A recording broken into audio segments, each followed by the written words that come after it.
Hi, welcome to a new episode in the Internet Surfer, hosting the most horror and creepiest stories from Reddit. Please don't forget to comment, like, share, and subscribe. Enjoy. Abandoned house scary stories. Horror real stories from Reddit ghost stories.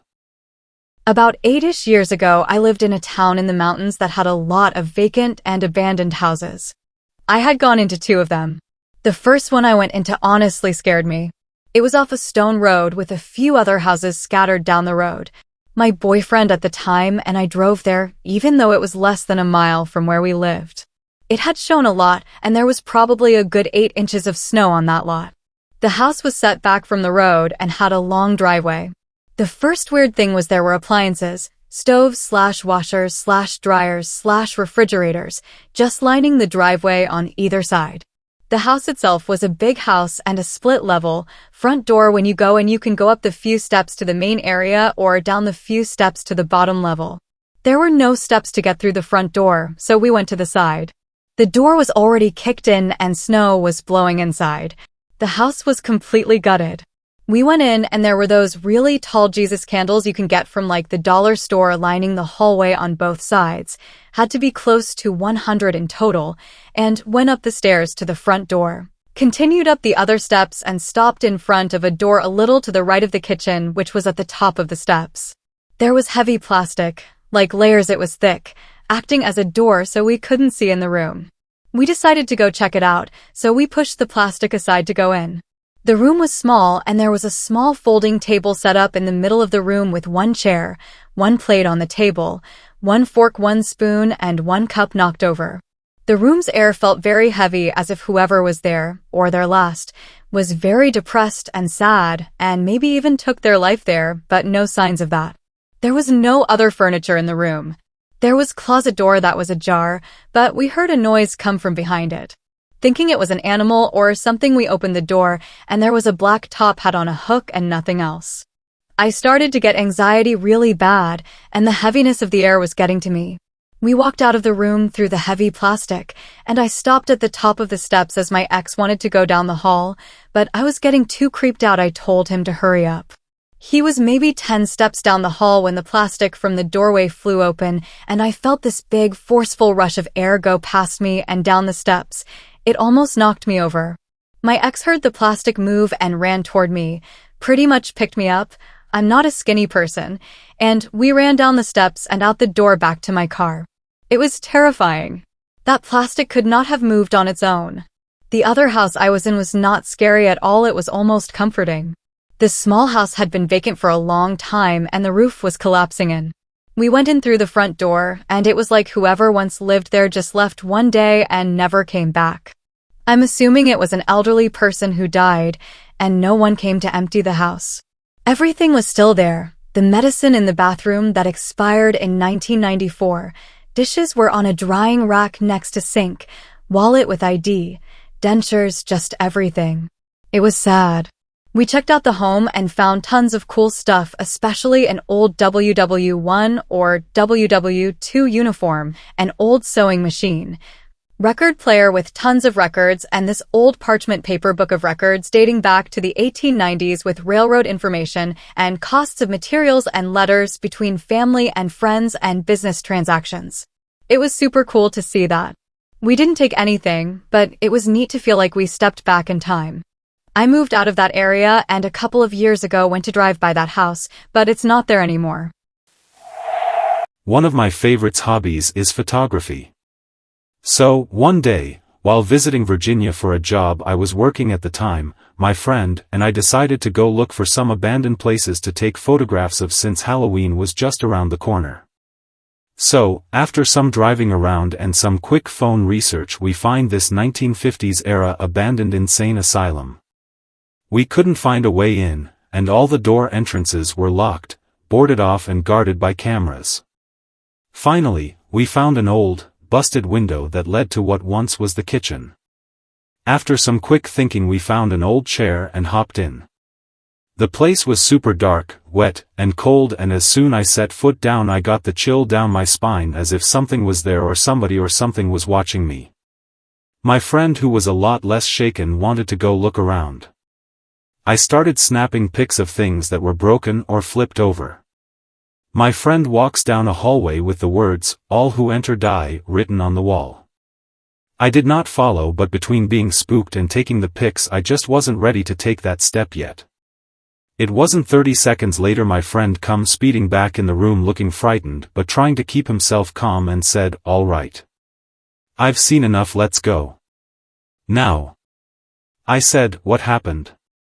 Did you see something?" He didn't say a word but walked past me and started climbing back out the window where we came in.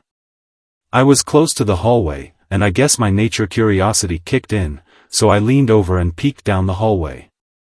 At the end of the hallway was an empty chair. Something small was in the chair that looked like a ball or something. And the next thing I knew, it slid off the chair and landed on the floor. I was totally freaked out. I screamed, "Oh hell no!" and ran for the window. My friend was waiting on the other side, so I threw him my camera and I leapfrogged out the window, cutting up my hands in the progress but not really caring about it. We ran back to the car, got in and sped away. It wasn't until a few minutes and a few miles later we finally calmed down enough to talk to each other about what happened. I said, "Did you see that ball in the chair? When I looked down the hallway I saw something in that chair and then it falls to the floor." My friend looked at me with shock and disbelief in his eyes and said, "It wasn't a ball." I was walking down the hallway peeking into the empty rooms and it was creepy seeing the flipped over beds and stuff scattered everywhere, but when I got closer to the end of the hallway, what looked like an empty chair was a small doll sitting there. I thought I was spooky, but probably some cracked head put it there, and as soon as I thought that, the doll went from sitting up to laying over. So, I ran out of there.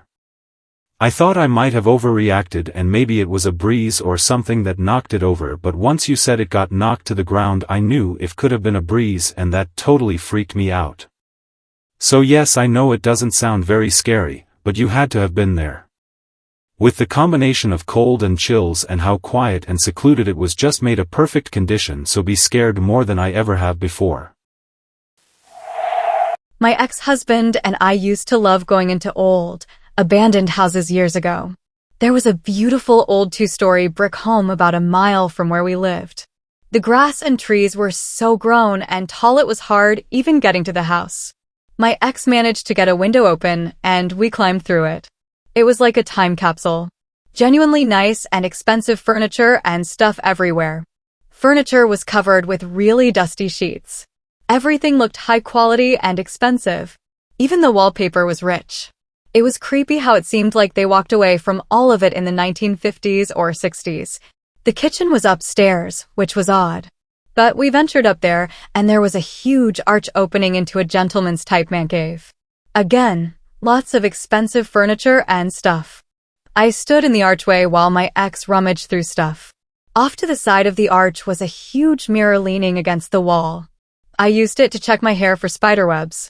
Took maybe 3 steps away from the mirror to tell my ex I wanted to go. It literally felt like someone was standing beside me. Took the 3 steps back to the mirror and in bright pink lipstick were the words, "Get out." I swear to my life and the lives of my children it was right there, and it hadn't been 2 minutes before. The mirror was only a few feet behind me the entire time. And I definitely would have seen "Get out" in bright pink lipstick a minute before. I even remember the exact shade of lipstick too. It was the kind old ladies like to wear. Well, I screamed and jumped back onto the kitchen table and fell. My ex comes running over and I am so scared I just point to the mirror babbling like an idiot. My ex calmly got me out of there and we never went back. He thinks I didn't notice it before, but I was all up in that mirror so I would have absolutely noticed bright pink lipstick in the middle of it. Get cold hills every time I think about it. Abandoned bank UK England. Homeless guy in the roof. So me and my mates went into a room and looked the door, and the homeless guy started baking on the door with a fire hydrant, and then the door swings open. Now I am a big guy in 15 and 6'2", 2. And play rugby, so I tackled this guy to the ground and start wailing on him, and I tell my friends to run out, and I KO the guy and run out with them, and my friend goes, "What is that in your back?" It was a knife in my lower left hip, a rusty knife with blood over my shirt. I was so in shock I couldn't feel anything. Then we went back in and I saw the guy. We chased him for over 20 minutes and corners him on the road. I grabbed him and punch, and again. Then I felt something in my back again. Glass. Another homeless guy stabbed me in the back with a shard of glass. My friend kicked him square in the balls and he fell down to the ground. I went to the hospital and got 2 stitches and a black eye, and even though this was a bad experience I still go urban exploring. Thanks for watching. Please comment, like, share and subscribe. The Internet Surfer on YouTube for more horror and scary stories.